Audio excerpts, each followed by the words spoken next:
Okay. So now let's come to the magic, the secret sauce here. A technique you call bridging. So someone asks a question, whether it's in an interview or whatever circumstance, somebody asks a question and you say our tendency is just to answer that question. What are we supposed to do? An interviewer says, well, tell me about the biggest mistake you've ever made in your career. What do I do with that one?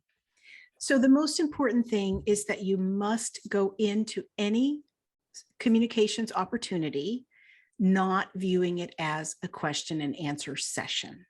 I'm not saying that you don't answer questions. I'm saying that every single opportunity in that conversation is for you to get your key message across.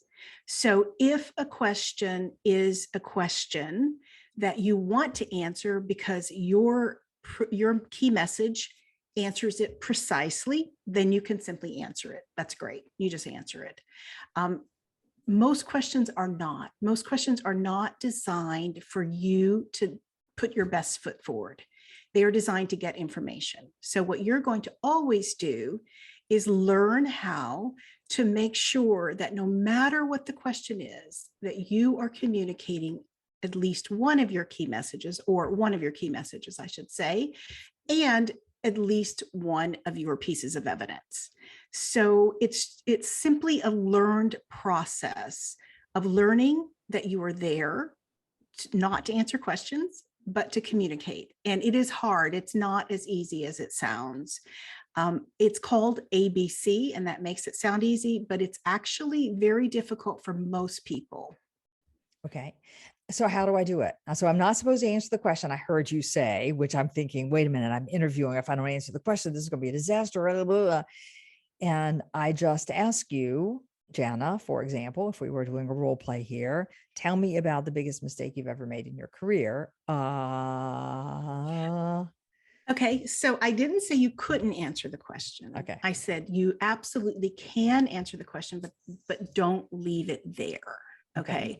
So however you respond to that question, you could acknowledge the question, or you could answer the question. But then the next thing you must do is bridge and give me a key message. So let's say, I'm just making this up, but your key message is about your expertise in some area. So the biggest mistake you made, you want to get from the biggest mistake you made to your expertise. So you're going to say something like, I feel like most people, I certainly have made mistakes, and fortunately for me, that's your bridge. I have discovered in my career that my expertise has helped me get out of some of these experiences. Let me tell you the biggest mistake. And, it doesn't matter what you say, as long as you say your message, the person feels heard, and you give them some evidence. And if it's a good conversation that you're in control of, the answer will be good.